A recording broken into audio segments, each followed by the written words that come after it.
Today I bring you 4 absolutely beautiful and elegant thrift store flips, and I cannot wait to show you. Let's get started.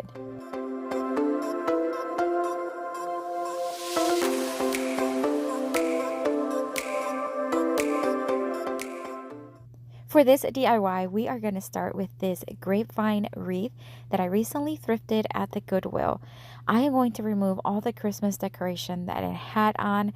Even though they were okay, they were pretty old and dated, and they just were just a little too messy. So I want to take everything off, and we are going to give it a brand new look, very elegant and very grand. So clean it up, remove everything, making sure that anything that is loose will come off. So I'm just shaking it off, and it's pretty old wreath. You can tell that it's been around for a while, but it still has a lot of life in it. I'm going to take this magnolia leaf pick. It's from Hobby Lobby. It was originally $19.99, but I got it at 40% off. So I thought it was a pretty good deal. The leaves are stunning. This is such a realistic pick. I love it. It's actually my last one, so I have to go back and get a few more because I really love the way they look. I separated or cut off every branch off of it, and now I'm going to start just placing them inside the grapevine.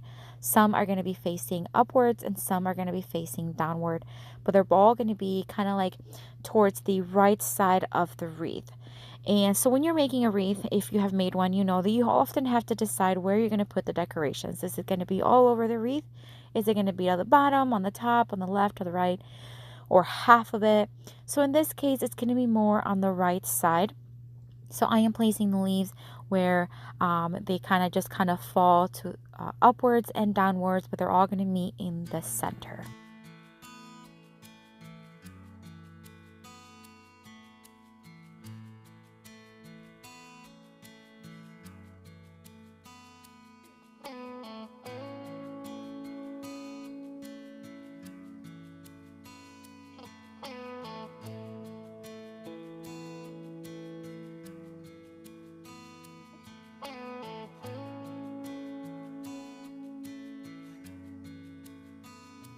I am not going to take these, have no clue what they are.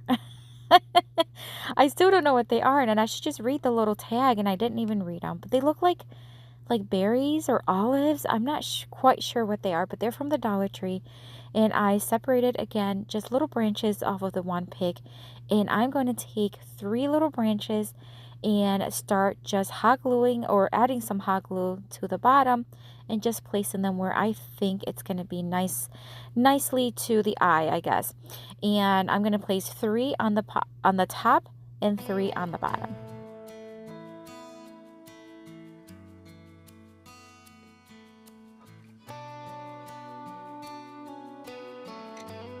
I am now going to take this white sunflower that I think it's stunning.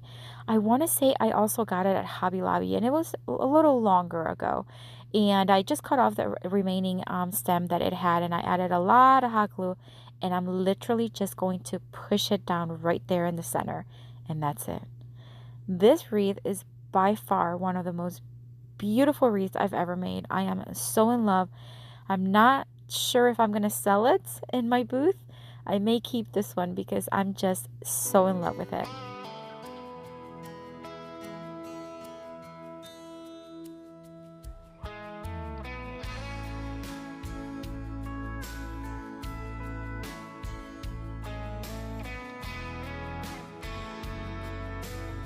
For this next DIY, I am going to take this vase that I recently got also at the Goodwill.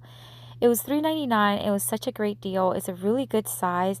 It's really lightweight. I think it's made from like a bamboo, and it's just a little dated. So I'm going to give it a brand new look, and it's just going to be very elegant. I'm going to start with 4 different colors. This is the charcoal by Rust-Oleum. I'm also going to use the Dixie Belle and the Kutsu, which is like a green. I'm also going to use Rust-Oleum in the chiffon cream and Rust-Oleum chalk paint in the linen white. So we are going to start blending. I'm going to start with the charcoal color and all the way at the bottom and just start working my way up. If you have followed me, you know that I have done this technique in several of my vases and several of my DIYs, where I just use multiple colors and I just blend them one with each other. It's a little time consuming and you have to be a little patient.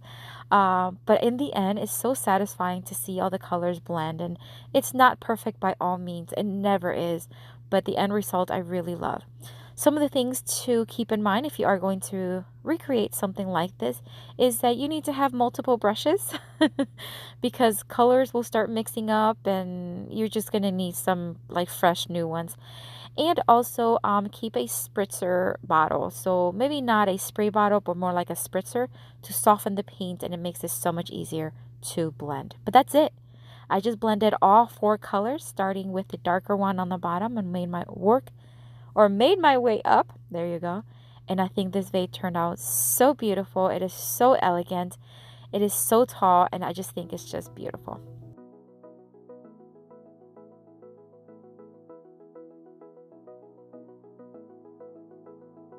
I wanna get to your clothes, gotta get it right now. I wanna push all the limits with you right now. I want to tell you that today's video is sponsored by Clairifon. Clairifon is a super easy plug-in device that cleans the air simply by plugging it in. Yes, it's that easy. An LED blue light will turn on, letting you know that Clairifon is working. It's quiet, energy efficient, and requires no filters or upkeep. That's my kind of device. Can be used in any room in the house, and it works by creating and emitting negative ions into the air using only electricity. I'm so excited to have Clairifon in my home. I actually placed one in my bedroom, in the bathroom, and in the living room. I will have a link down in the description box. When you're done watching this video, head on down to the description box, click on the link, and just find out a little bit more about what it's all about. I love our Clairifon, and I'm so glad that I have them. For this next DIY, I am going to take this picture frame that I thrifted actually quite a while ago. And I'm just going to start by painting the inner rim, so that darker rim portion, in a solid white. And I am using Rust-Oleum chalk pen in the linen white. Never did I give in, just 'cause the thought of being vulnerable made me feel less than I am now going to take a chippy brush and I'm just going to start dabbing it into the paint and dry brushing the remaining portion of the frame. So what's remaining in the dark gray. And at first I was just going to do a few little brushes here and there, but I ended up adding more because it just felt right. It just didn't feel like it was quite finished. So I just added layer upon layer and even did it like a sideways motion, and it just added a lot of texture and a lot of more coverage. I added a little bit heavier even in the corners just to add a little bit of dimensions. I just love doing that sometimes when I'm dry brushing or adding texture. What I'm doing here is I am blending the full white inner rim with the dry brushed one. It was just too much of a contrast between each other, so I'm just going to blend in where those two where the solid white and the dry brush meet. I'm just blending it so it's a little softer in between one to the other. And then I decided to add a little bit more of dry brush right on the corners and the edges, just to again just adding until I saw what I liked. I have never felt home till you entered my door,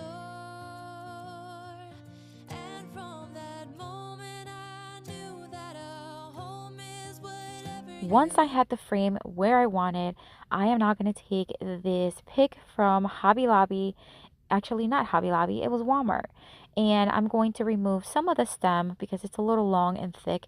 And then I'm going to whiten it. So just split it into two sections. And one, I just decided to do the longer portion of it to the bottom of the frame. And then the ones that were a little shorter, but they're about the same, to the other side. I'm going to add a lot of hot glue here in the corner, and I'm going to place the stem right there.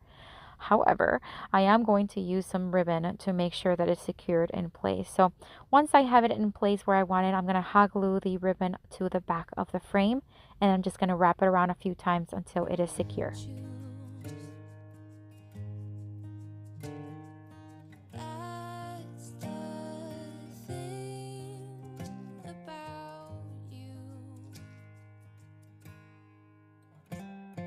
The best thing I did, and I want you to know, was letting you in. From that moment I knew that you were all I missed. Baby, it took just one kiss.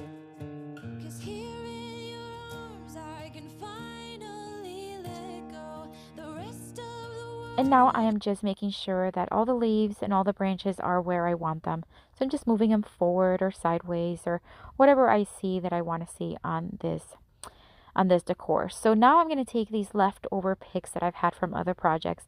They're not the same, but they do have the same color scheme. So I am going to use the little berry kind of style on the bottom portion of the frame, and the one with the flowers here, I am going to hot glue and place it towards the side of the frame. This is just going to add a little bit of color, and I just think it just looks beautiful. And then I'm going to take this hydrangea. Is that a hydrangea? I think so. From Hobby Lobby, and it's in the lighter tones, like a beige color. I removed all the stem and I added a whole bunch of hot glue, and I'm just going to hot glue it right there in the corner just to tie everything together, and I think it looks stunning.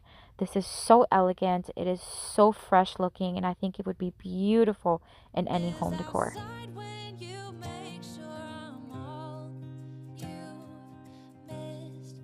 Baby, it takes just one kiss. Many years have gone by, many tears have dried out. I know that For this next DIY, I am going to take this serving tray that I also thrifted at the Goodwill, and it's pretty heavy. It's actually like a very heavy ceramic solid piece, but I just don't like the look right now, so we're going to update it. I'm going to give it one coat of the mixture of spackle and chalk paint that I make. If you follow me for a while, you know that I like to mix some spackle with some chalk paint to create a very textured, kind of like paint, I guess.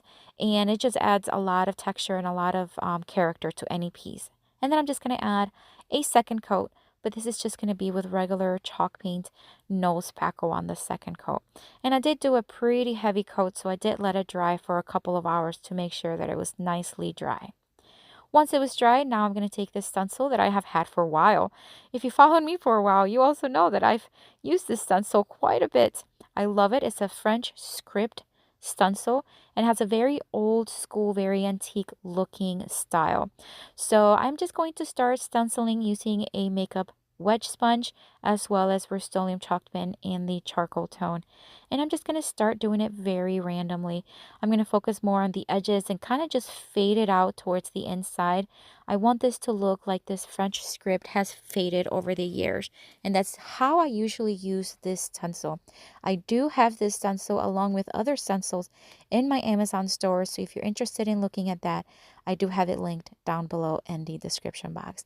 So once I had it where I kind of wanted it, I did pull out the stencil and I decided to distress the edges just a little bit. I think this just added a little bit more of a, maybe like an antique look and just a little bit more dimension. I think it was just a little bit too white all around. But that's it for this one, guys. I just added a little jar with another hydrangea, and I think it looks stunning. Very elegant. It's almost very simple, but yet a lot of character, and I think it's stunning. But this is it for today. I hope you enjoyed the video. I hope it inspires you to create your own home decor. Maybe head on to the thrift store and find some goodies that you can flip and turn into your own elegant decor. I want to thank Clarifon for sponsoring this video. Don't forget to check out their link down below in the description box. I am going to have another playlist here with tons more of inspiration for you.